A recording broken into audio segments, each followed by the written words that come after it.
ang kuryente sa 3 reactor ng Fukushima Nuclear Power Plant sa Japan. Ang problema na lang nila ngayon ay ang patuloy na pag-overheat ng reactor number 3. Cristina Lazo, ikwento mo. Nakahinga ng maluwang ang mga trabahador sa Fukushima Daiichi Nuclear Power Plant nang maibalik nila ang kuryente sa Reactor 2 kahapon. Dahil nakapagkabit na ng kuryente ng kable, maa-activate na ang cooling system ng reactor para makatulong sa tuluyang pagpapalamig ng nuclear rods nito.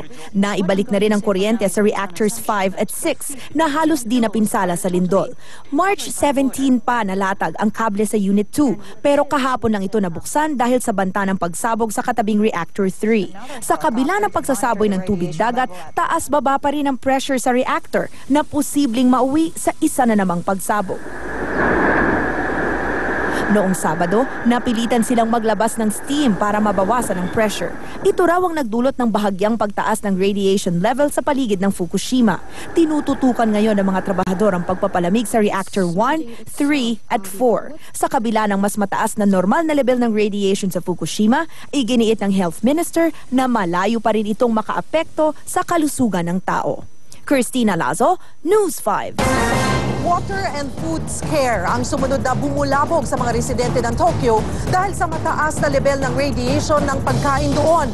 Dapat nga bang mangamba ang mga Pinoy sa Tokyo? Ikwento mo, Jovi Francisco. Ulan ang sumalubong sa pagsisimula ng bagong linggo para sa mga taga-Tokyo. Basa ang kapaligiran, nabalutan ng fog ang syudad at tuloy din ang pagiging malamig ng klima dito. Siyempre ito sa panahong natatakot ang mga residente dahil sa kontaminasyon daw ng tubig at maging ng mga pagkain galing hilaga ng Japan. Pero may ilan na hindi naman takot lumabas ng bahay. Basta raw may proteksyon sila, okay na. For me, I think it's safe. Kaya lang, okay na rin yung may take the necessary precaution. So, okay lang. Paano yun? Yung tubig lagi nasa paligid. Nag-ano na lang kami, bumibili ng mineral water. And just take the necessary precautions by using mask, umbrella. Maging mga staff sa embahada natin dito sa Roppongi District, hindi na iwasan na maging maingat. Pinahuhubad ang mga sapatos ng mga bisita at pinapaska ng bawat pumapasok para malaman kung anong level ng radiation ang kumapit sa kanilang katawan at mga kasuotan. Dahil sa maigpit na procedure, nagsalita si Ambassador Manuel Lopez. As a matter of fact, there's no need for you to come in here in socks only. Kahit na may bakasan ng radiation na nakarating sa Tokyo, maliit na porsyento lang daw ito. Ingat na lang daw maging sa inumin at kakainin. Continue taking bottled water, although every now and then when we eat, my wife and I, we take the water which is, I think it's tap water, but if we can help it, we take bottled water. Nangyari ang water and food scare sa panahong unti-unti nang bumabalik sa normal ang buhay sa maraming parte ng Japan matapos ang trahedya noong March 11. Bukas pa rin ang mga restaurant, convenience stores at commercial establishments. Kung napapansin niyo, meron pa rin naman pila ng mga nagpapagas dito sa Tokyo. Pero sabi nga nila, hindi na ganun kahaba ito kumpara ng nakaraang mga araw kung saan talagang napakahaba ng pila ay lamang bloke ang layo niyan para lang makapagpagas ka. At napansin din namin na ngayon, pag nagpagas ka, pwede ka na magpa-full tank, hindi katulad dati na limitado lang ang supply na pwede mong ikarga sa iyong mga sasakyan. Nakahinga ng maluwag ang mga motorista, lalo na ang mga Pinoy dito. Hindi na sila natatakot na baka maubusan ng gasolina, lalo sa sitwasyong anumang oras, maaari silang lumikas palayo ng Tokyo kapag lumala ang banta ng radiation sa Fukushima. Medyo sa looban namin panatag na. Yung lahat ng puntahan namin gasoline station, okay na yung sasakyan namin, hindi na kami kakabaka ngayon. Nagulat mula sa Japan, Jovi Francisco, News 5. Sa bansang Japan pa rin, marami ang natakot bumili ng gatas at spinach sa Japan nang malamang mataas ang radiation level nito. Pero wala pa rin dapat ikabahala daw ang mga tao doon at dito sa Pilipinas. Kung bakit, ikwento mo, Edison Reyes. Ipinagbawal na ng Japan ang pagbebenta ng gatas mula sa Fukushima at spinach naman mula sa Ibaraki District dahil sa taas ng radiation levels nito. Mas mataas ng 20% sa ligtas na level na radiation ang gatas sa Fukushima. Sobra naman ang hanggang 5% ang spinach mula sa Ibaraki. Nadiskubre ring may radiation sa tap water ng Tokyo. Pero giit ng Japanese Health Minister, wala pa rin dapat ikabahala ang mga tao. Ilang beses mang kainin ng mga produktong ito, aabot lang daw sa 7 millisieverts ang makukuhang radiation. Katumbas ito ng isang CT scan. 188 naman na radiation mula sa chest x-ray, ang katumbas ng pag-inom ng tap water mula sa Tokyo. Malayong malayo sa 250 millisieverts kung saan makakaramdam ng pagkahilo mula sa radiation. Kaya sabi ng Philippine Nuclear Research Institute o PNRI, walang dapat ikapraning ang mga Pilipino sa radiation. Reactors are stable and the situation is not worsening.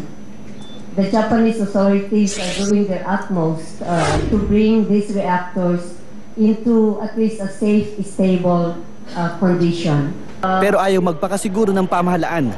Bukod sa pag-obserba ng mga umuuwing Pinoy, nagpwesto na sila ng mga radiation portal monitor sa North at South Harbor sa Maynila.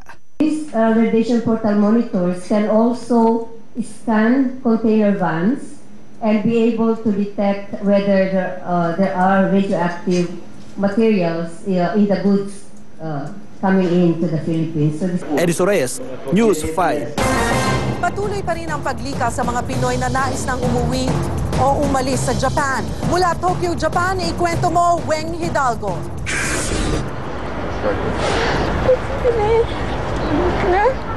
Madamdami ng pagpapaalam ni Edith Watanabe sa kanyang asawang Hapon nang sunduin sila ng bus ng embahada para ilikas mula Fukushima. Kung ako lang hindi, ayoko umalis eh. Yung asawa ko, sundalo. Pansamantala muna silang titira ng kanyang mga anak at apo sa isa pa niyang anak dito sa Tokyo. Ang ibang mga kasamahan nila na lumikas sa Franciscan Chapel Center tumuloy.